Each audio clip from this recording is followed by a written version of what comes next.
바나바와 사울을 따로 세우라. 바나바와 사울을 따로 세우라 제목으로 말씀 전하겠습니다.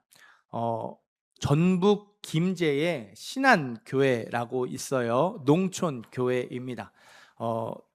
농촌 그 읍내에 있지 않고요. 진짜 그 시골 그 안쪽에 구석진 곳에 있는 교회입니다. 2012년에 교회 설립 50주년이 됐어요. 15번째 선교사를 파송했습니다. 그냥 다들 그렇구나 하시는데요. 저희 교회도 사실 7분의 이제 선교사들을 협력하고 있죠. 파송하지 않았어요. 협력입니다. 협력은 많은 물질을 후원하지 않아도 할 수 있어요. 그러나 파송은 정말 그 선교사님의 사역과 생활을 어느 정도 책임질 수 있어야만 파송을 할 수 있거든요. 그러니까 많은 물질이 필요한 거예요. 도시에 있는 대형 교회 1000명, 2000명 넘는 교회도요 10명 이상의 선교사를 파송하는 게 쉽지 않습니다. 근데 그 시골 교회에서 한 200명 남짓 되는 시골 교회에서 15번째 선교사를 파송을 했어요. 그 정도로 선교에 열심히 있는 교회가 신안교회였습니다. 2년 뒤 2014년 5월에 16번째 선교사를 파송합니다. 16번째 선교사는요 그 교회 담임 목사였어요. 담임 목사님이 22년의 목회를 마무리하고 6년 일찍 은퇴를 하시면서 아프리카 선교사로 헌신을 하셨습니다. 그러니까 많은 선교사를 보내기만 한 게 아니라 본인이 직접 선교의 삶, 남은 삶을 선교에 이렇게 헌신하고 또 교회가 그거를 이렇게 받아들이며 이제 보낸 거죠. 신안교회처럼 은퇴를 앞둔 담임 목사님을 선교사로 파송하는 경우는 종종 있어요. 이 교회가 특별한 경우가 아니라 이런 이야기가 이렇게 심심찮게 들려옵니다. 은퇴하시면서 선교사로 가시는 경우들이 있어요. 그런데 오늘 말씀에 나오는 안디옥 교회는요, 부임한 지 얼마 안 된 담임 목사 바나바와 사울을 선교사로 파송했어요. 1절을 같이 한번 읽어볼까요? 1절 말씀 읽습니다. 안디옥 교회에 선지자들과 교사들이 있으니 곧 바나바와 니게르라 하는 시몬과 구레네 사람 젖동생 마나엔과 및 사울이라. 아멘. 안디옥 교회에 5명의 목회자가 있었습니다. 부임한 순서대로 이름을 소개하고 있어요. 바나바, 시몬, 루기오, 마나엔, 마지막으로 사울. 처음으로 부임한 목회자, 담임 목사는 바나바예요. 구브로와 구레네 몇 사람이 안디옥에 이르러 주 예수를 전파했죠. 복음을 전했어요. 예수 믿는 사람들이 생겨났고 교회가 세워졌어요. 안디옥 교회가 세워졌다는 소식을 듣고 예루살렘에서 구브로 출신 바나바를 담임 목사로 보냈죠. 바나바가 처음으로 부임한 목회자, 담임 목사가 됐어요. 두 번째로 부임한 목회자는 니게르라 하는 시몬입니다. 니게르에서 여러분이 잘 알고 있는 단어 니그로가 나왔어요. 흑인이라는 단어가 이 니게르에서 나왔죠. 그러니까 시몬의 피부가 흑인처럼 새까매가지고 이런 별명이 붙은 거예요. 그런데 이름만 보면 시므온, 유대인이죠. 그러니까 아마 유대인의 피와 흑인의 피가 섞인 혼혈, 그러니까 흑인에 가까운 유대인이 시몬이 아니었을까 싶어요. 바나바와 가장 먼저 동역하게 된 목회자, 두 번째 목회자가 혼혈, 이방인에 가까운 유대인이었습니다. 안디옥 교회가 이방인 중심의 교회라서 균형을 맞추기 위해서 시몬을 두 번째 목회자로 세운 것 같아요. 세 번째로 부임한 목회자는 구레네 사람 루기오입니다. 루기오는 로마식 이름이에요. 그러니까 아예 완전 이방인, 유대인의 피가 한 방울도 섞이지 않은 이방인이라는 말이에요. 학자들은 안디옥 교회를 세웠던 구브로와 구레네 사람 중에 한 사람이 루기오였다고 말을 해요. 그러니까 교회 개척 멤버였죠. 그래도 루기오가 성숙한 사람이었던 것 같아요. 교회의 개척 멤버였지만 또 목회자가 파송을 받고 목회자가 부임을 하니까 자기가 겸손히 뒤로 물러 있었던 것 같아요. 그 바나바와 시므온의 권위를 인정하며 이렇게 성도로 있었던 것 같습니다. 교회가 점점 커지면서 더 많은 리더십이 필요해졌고요. 루기오가 개척 멤버였던 루기오가 목회자 그룹으로 들어오게 됐어요. 네 번째로 부임한 목회자는 분봉왕 헤롯의 젖동생 마나엔이죠. 설명이 길어요. 분봉왕 헤롯은 앞장에 사도행전 12장에 나오는 헤롯, 야고보를 죽였던 헤롯이 아니에요. 복음서에 나오는 헤롯, 세례 요한을 죽였던 헤롯입니다. 마나엔은 헤롯의 젖동생, 헤롯과 같은 유모의 돌봄을 받으면서 자랐어요. 왕족이거나 귀족이었겠죠. 아주 높은 신분의 귀족이었겠죠. 그러니까 상류층, 최상류층에 있는 사람이 예수님을 믿었고 그 사람이 안디옥 교회의 지도자가 됐어요. 그러니까 신분과 계급이 뚜렷했던 당시의 사회에서 이 상류층이 예수를 믿었다는 것, 그리고 교회의 지도자가 되었다는 건 어마어마한 파격이었습니다. 마지막으로 부임한 목회자가 그 유명한 사울이죠. 담임 목사 바나바의 추천으로 이렇게 세워졌어요. 안디옥 교회가 구제헌금을 예루살렘 교회에 보낼 때 누구와 누구를 보내죠? 바나바와 시므온을 보내지 않습니다. 바나바와 사울을 보내죠. 사울이 마지막으로 부임을 했는데 부임한 지 1년 만에 바나바 다음으로 중요한 목회자가 되었다는 뜻이에요. 원래 두 번째 중요한 목회자는 시므온이었고 세 번째가 루기오, 네 번째가 마나엔이었는데 마지막이 사울이었는데 1년 만에 이게 순서가 바뀌었어요. 첫 번째가 바나바, 두 번째가 사울. 바나바와 사울은 유대인이죠. 시므온은 혼혈이고 루기오는 이방인입니다.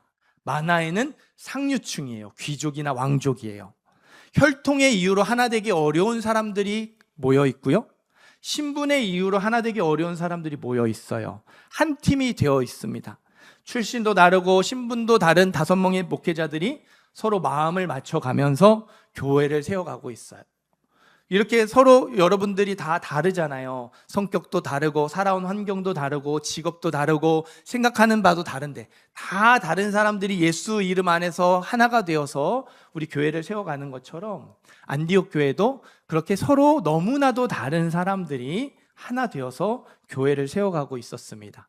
2절 말씀도 읽어볼까요? 2절 읽습니다. 주를 섬겨 금식할 때에 성령이 이르시되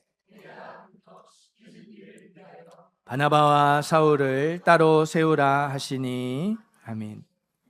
5명의 목회자들이 한 자리에 모여서 금식하며 기도하고 있었어요. 그 자리에서 성령님이 말씀하셨습니다. 바나바와 사울을 따로 세워라. 내가 그들에게 따로 맡길 일이 있다 말씀을 하셨어요. 이 사람은 내 이름을 이방인과 임금들과 이스라엘 자손들에게 전하기 위하여 택한 나의 그릇이라. 하나님이 사울을 이방인의 사도로 택하셨죠. 다메섹에서 예수님을 만나고 그가 구원받을 때에 이 사람은 이방인과 임금들과 이스라엘 자손들에게 복음을 전하기 위해서 전도 여행을 가기 위해서 이방인의 사도로 내가 택했다, 선택했다, 나의 그릇이라고 하나님이 말씀해 주셨어요. 이제 그 역할을 시작하게 하시려고 바나바와 사울을 선교사로 파송하라 하셨어요. 문제는 안디옥 교회가 이제 막 자리 잡기 시작한 신생 교회였다는 거예요. 바나바와 사울이 부임한 지 얼마 안 됐습니다. 아직까지는 바나바와 사울의 리더십이 필요한 상황이었어요. 우리 교회 상황으로 한번 생각을 해볼까요? 제가 부임한 지 이제 7년 됐습니다. 올해가 7년째예요. 그동안 많은 변화들이 있었죠. 변화들이 조금씩 자리를 잡아가고 있습니다. 7년이 길면 길지만 이제 막 시작한다는 생각들이 많이 드실 거예요. 이제 저와 함께 무언가를 하기 시작했다라는 생각이 드실 거예요. 이런 상황에서 하나님이 저를 선교사로 파송하라고 하시면 여러분 아무 고민 없이 네 알겠습니다 순종하시겠습니까? 그래도 아니라고 대답해 주셔서 감사해요. 일부 때는 다들 고개를 끄덕이면서 보내야죠 뭐 이렇게 하시던데 살짝 조금 서운했었거든요. 네, 하나님이 가라고 하시면 가야죠. 네, 순종해야죠. 하지만 저도 여러분도 이게 쉽게 결정하기가 어려울 거예요. 쉽게 순종하기가 어려울 겁니다. 다른 목회자도 아니고 바나바와 바울이에요. 담임 목사고 담임 목사 다음으로 중요한 목회자입니다. 이 두 사람을 한꺼번에 부르셨어요. 안디옥 교회가 어느 정도 자리를 잡은 다음에 부르셨으면 더 좋지 않았을까요? 아니면 담임 목사 바나바는 두시고 사울만 부르셔도 되지 않았을까요? 이방인의 사도로 택한 건 사울이지 바나바가 아니잖아요. 우리의 생각에는요, 안디옥 교회가 자리를 잡은 다음에 어느 정도 준비가 되고 여유가 생겼을 때에 두 사람을 선교사로 파송하라고 부르시는 게 더 좋을 것 같아요.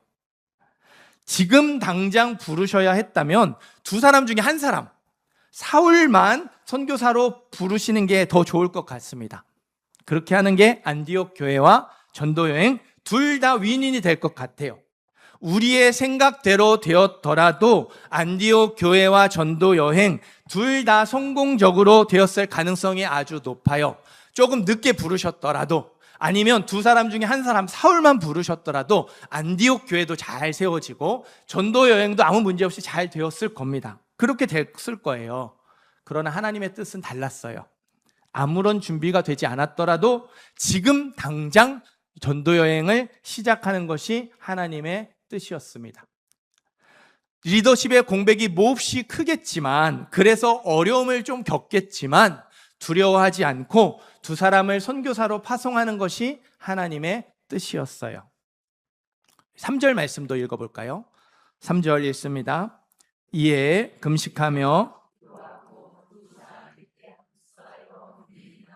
아멘. 정말로 쉽지 않은 결정이었어요. 그래서 안디옥 교회도요, 곧바로 그 자리에서 순종하지 못했어요. 또 금식하며 기도했죠. 이게 정말 하나님의 뜻이 맞는지, 정말로 두 사람을 다 선교사로 파송해야 하는지를 또 다시 확인하고 물으면서 금식하며 기도했어요. 성경의 뉘앙스로 보아서는 그 시간이 길지 않았던 것 같아요. 짧았던 것 같습니다. 얼마 안 있어서 안디옥 교회가 결심을 합니다. 순종하기로 결단을 하죠. 아직 준비가 안 됐어요. 여유도 없습니다. 리더십의 공백도 클 거예요. 그렇지만 바나바와 사울 두 사람을 선교사로 파송하기로 결단합니다. 순종하기로 결심을 하죠. 어떻게 되었어요? 안디옥 교회가 흔들리지 않았습니다. 안디옥 교회가 무너지지 않았어요. 오히려 바나바와 사울의 전도 여행을 안정적으로 지원했습니다. 한 차례만이 아니라 두 차례, 세 차례까지 잘 섬겼어요. 2차 전도 여행부터는 바나바 한 팀, 사울 한 팀, 이렇게 두 팀으로 나뉘어졌거든요. 지원해야 할 몫이 2배가 됐어요. 그런데도 아무 문제가 없었어요. 어려움 없이 그 두 몫을 너끈하게 감당해 냈습니다. 교회는 그의 몸이니 그는 몸인 교회의 머리시라. 교회의 주인이 하나님이시기 때문입니다. 바나바와 사울이라는 탁월한 리더십이 없어도 하나님이 안디옥 교회와 함께 하셨어요. 아무 준비가 되었지 않았지만 하나님이 안디옥 교회를 붙잡아 주셨습니다. 남아있는 3명의 지도자들을 통해서 안디옥 교회가 든든하게 세워지도록, 어려움 없이 선교여행을 후원할 수 있도록 역사해 주셨어요. 사랑하는 성도 여러분, 저와 여러분이 순종하지 못하는 이유가 뭘까요? 가장 큰 이유는요, 이거일 것 같아요. 아직 준비가 되지 않아서, 아직 그렇게 할 만한 여유가 없어서. 우리의 상황이요, 이제 막 자리를 잡기 시작한 안디옥 교회처럼 보이거든요. 우리의 상황이 순종하기까지는 아직은 아니라는 거예요. 아직까지는 바나바와 사울의 리더십이 필요한 안디옥 교회처럼 우리의 상황이 그렇게 보입니다. 그래서 말씀하신 대로 순종하는 게 쉽지 않아요. 머뭇거리게 되고요, 주저하게 돼요. 계산해 보게 되고 따져보게 됩니다. 그리고 다음으로 미루게 되죠. 저와 여러분에게 바나바와 사울처럼 내려놓기 어려운 것은 무엇이 있습니까? 누군가에게는 자녀일 거고요, 누군가에게는 돈일 거고요, 누군가에게는 성공, 행복, 미래의 계획일 거예요. 그거 없으면 안 되거든요. 그거 없으면 못 살거든요. 그거 없으면 불안하고 그거 없으면 힘들어질 게 뻔해요. 힘들고 싶지 않습니다. 고생하고 싶지 않아요. 안정적으로 살아가고 싶죠. 그래서 내려놓지 못해요. 너무 소중하기 때문에, 이게 너무나도 중요하기 때문에 포기하지 못합니다. 순종하지 못하죠. 머뭇거리게 되고요. 주저하게 됩니다. 한참 고민하다가 다음으로 미루게 돼요. 하나님이 왜 안디옥 교회에게 이렇게 어려운 순종을 요구하셨을까요? 어려워질 게 뻔한데, 힘들 게 뻔한데, 무리라는 게 당연한데 하나님이 왜 두 사람을 선교사로 파송하라고 하실까요? 안디옥 교회가 안정되는 것보다 전도 여행이 훨씬 더 중요하니까 이렇게 순종을 요구하신 걸까요? 그럴 수도 있어요. 하지만 저는 다르게 생각합니다. 교회의 주인은 나다. 내가 너희를 붙들어 주겠다. 그러니 너희는 바나바와 사울을 내려놓을 수 있겠니? 하나님이 교회의 주인이 되심을, 그래서 바나바와 사울을 이렇게 보낸다 하더라도 교회가 절대로 무너지지 않음을 너가 믿을 수 있겠냐 물어보시는 거죠. 안디옥 교회를 테스트하시는 거라고 생각합니다. 지금 당장 바나바와 사울을 선교사로 파송하라는 명령은 바나바와 사울이 있어야만 교회를 세울 수 있는 것이 아니라 바나바와 사울이 없어도 교회를 세울 수 있음을 믿으라는 하나님의 테스트, 하나님의 시험입니다. 우리가 순종하지 못하는 이유를 잘 생각해 보세요. 아직 준비가 되지 않았다고, 순종할 만큼의 여유가 없고 갖춰지지 않았다고 이야기해요. 힘들고 싶지 않고 고생하고 싶지 않아서, 또다시 실패하고 싶지 않아서 순종하지 못한다고 얘기해요. 공통점이 있어요. 순종하지 못하는 이유에는요, 나만 있어요. 하나님이 없습니다. 내가 보기에 부족하거든요. 나에게 순종할 수 있는 그런 능력이 없어요. 나에게 그렇게 할 돈이 없고 시간이 없고 건강이 없어요. 여유가 없어요. 내가 보기에 힘들 것 같고요. 내가 보기에 또 안 될 것 같으니까. 전에도 안 됐거든요. 전에도 힘들고 어려웠거든요. 그러니까 내가 보기에, 내가 판단하기에 나의 이익, 나의 안전을 먼저 챙기려는 것이죠. 하나님이 먼저가 아니라, 하나님의 말씀, 하나님의 뜻이 먼저가 아니라 내가 먼저예요. 내 뜻이 먼저죠. 나만 있습니다. 하나님이 없어요. 물론 우리의 판단, 우리의 생각이 100% 맞을 수 있어요. 나에게 그런 능력이 진짜로 없습니다. 그렇게 할 돈도 없고요, 시간도 없고요, 건강도 없어요, 여유도 없어요. 이미 여러 번 해봤어요. 진짜로 안 됐거든요. 실패했거든요. 아무것도 바꿀 수 없거든요. 바꾸지 못했거든요. 이번에도 그럴 수 있어요. 아니, 이번에도 그렇게 될 확률이 100%입니다. 내 생각, 내 판단대로 될 게 불보듯 뻔해요. 내 뜻대로 될 게 확실합니다. 우리 고린도전서 1장 25절에서 29절을 찾아서 읽어보겠습니다. 고린도전서 1장 25절에서 29절입니다. 제가 가지고 있는 성경은 신약 264페이지. 신약 264페이지. 고린도전서 1장 25절에서 29절입니다. 네, 우리 찾으셨으면 함께 읽겠습니다. 하나님의 어리석음이 사람보다 지혜롭고 하나님의 약하심이 사람보다 강하니라. 형제들아, 너희를 부르심을 보라. 육체를 따라 지혜로운 자가 많지 아니하며 능한 자가 많지 아니하며 문벌 좋은 자가 많지 아니하도다. 그러나 하나님께서 세상에 미련한 것들을 택하사 지혜 있는 자들을 부끄럽게 하려 하시고 세상에 약한 것들을 택하사 강한 것들을 부끄럽게 하려 하시며 하나님께서 세상에 천한 것들과 멸시받는 것들과 없는 것들을 택하사 있는 것들을 폐하려 하시나니 이는 아무 육체도 하나님 앞에서 자랑하지 못하게 하려 하심이라. 아멘. 우리 중에 언제든지 순종할 수 있을 만큼 준비되어 있는 사람, 모든 것을 갖춘 사람 아무도 없어요. 우리 중에 하나님이 요구하시는 걸 선뜻 내려놓고도 여유 있는 사람 아무도 없습니다. 우리가 앞에서도 찬양했잖아요. 우리가 부족하고 연약합니다. 또 넘어져요. 우리는 무능하고 미련하고 연약한 사람들, 부족함이 많은 사람들입니다. 하나님 뜻대로 살고 싶어서 이 자리에서 눈물로 기도했을지라도 저 문을 열고 나가서 금방 바로 넘어지는 그런 연약한 사람들, 부족한 사람들이에요. 우리는 지혜로운 자, 능한 자, 문벌 좋은 자에 가깝지 않아요. 천한 것, 멸시받는 것, 얻는 것에 가깝죠. 그러나 여러분, 하나님이 그런 저와 여러분을 통해서 하나님의 지혜를 나타내기를 원하세요. 하나님이 그런 저와 여러분을 통해서 하나님의 능력을 나타내기를 원하십니다. 하나님이 그런 저와 여러분을 통해서 하나님의 위대하심을 나타내기를 원하세요. 그래서 저와 여러분에게 순종하라고, 순종을 요구하시는 거예요. 저와 여러분에게 내려놓기 어려운 것들을 내려놓으라고, 나에게 맡기라고 말씀하시는 겁니다. 교회의 주인이신 하나님이 이 시간 저와 여러분에게 말씀하십니다. 너는 두려워하지 말라.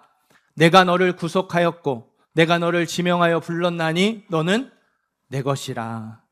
너는 내 것이라. 너의 삶의 주인은 나다. 내가 너를 붙들어 주겠다. 내가 너의 인생을, 너의 가정을 책임져 주겠다. 그러니 너는 그걸 내려놓아라. 그거 나에게 맡기고 순종해라. 내가 말하는 대로, 내가 이끄는 대로 따라와라 말씀하십니다. 하나님이 저와 여러분을 테스트하세요. 그게 있어야만 살 수 있는 게 아니라 그게 없어도 살 수 있음을 믿으라고, 하나님을 믿으라고 테스트하십니다. 시험하세요. 하나님이 저와 여러분의 주인이세요. 내 삶의 주인이 되십니다. 안디옥 교회를 붙들어 주셨던 하나님이 나의 삶도 붙들어 주실 거예요. 내 이익을 내가 챙기지 않아도 하나님이 나의 삶을 책임져 주실 겁니다.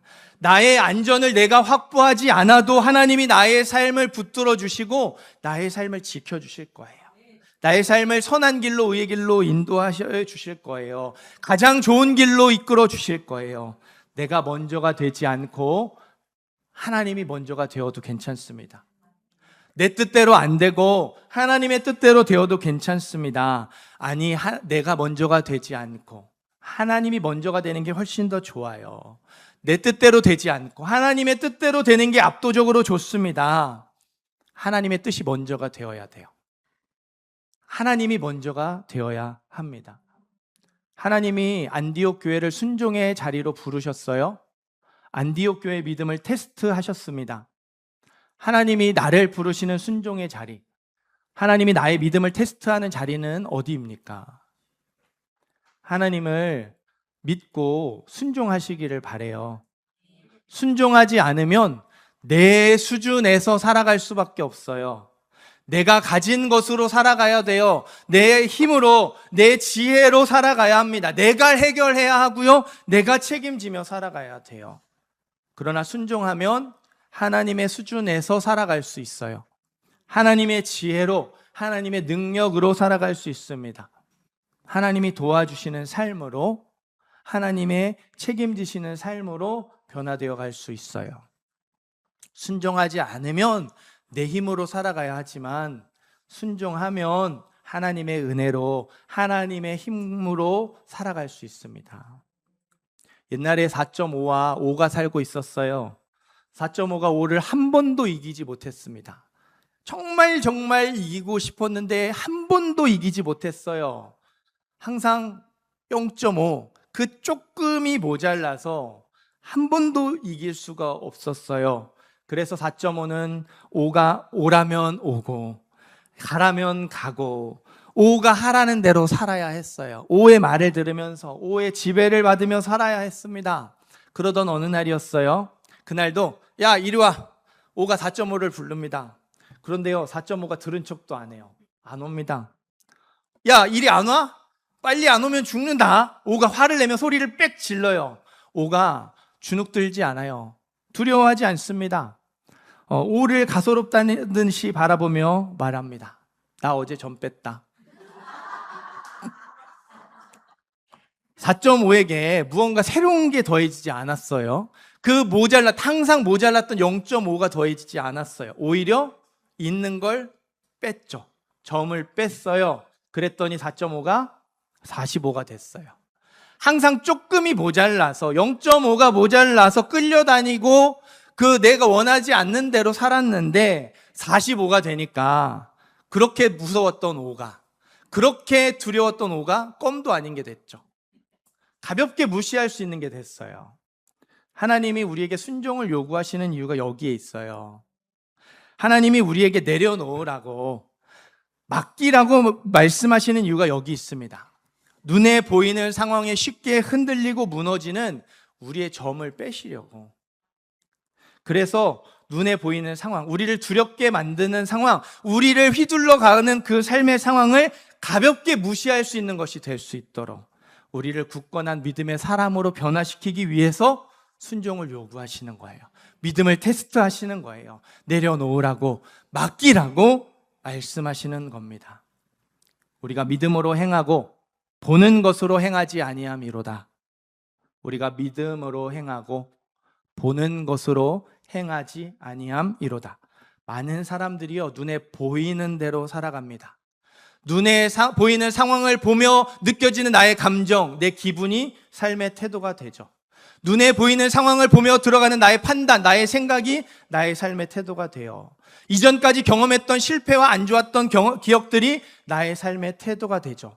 기분대로, 생각대로, 느낌대로, 나의 경험대로 살아갑니다. 우리는 하나님의 자녀, 하나님의 백성이에요. 믿음의 사람입니다. 눈에 보이는 대로 살아가는 사람이 아니에요. 기분이 태도가 되어서는 안 돼요. 생각이, 부정적인 생각이 태도가 되어서도 안 됩니다. 예전의 경험들이, 안 좋았던 경험들이 나의 태도가 되어서도 안 되죠. 믿음으로 행해야 돼요. 믿음으로 살아가야 합니다. 믿음이 우리의 태도가 되어야 하고요. 말씀이 우리의 태도가 되어야 돼요. 말씀을 붙들고 말씀대로 살아서 말씀을 경험해야 합니다. 사랑하는 성도 여러분, 하나님을 믿으십니까? 믿음은 능력이 있는지, 조건이 갖추어져 있는지가 중요하지 않아요. 하나님을 의지하는지, 하나님을 바라보는지가 중요합니다. 모든 것이 갖춰지고 모든 것이 준비되어 있는 상황, 내 계획대로 이렇게 진행되어지는 그 안정적인 상황들이 우리를 책임져 주지 않습니다. 순종을 요구하시는, 우리에게 말씀하시는 하나님이 우리를 책임져 주세요.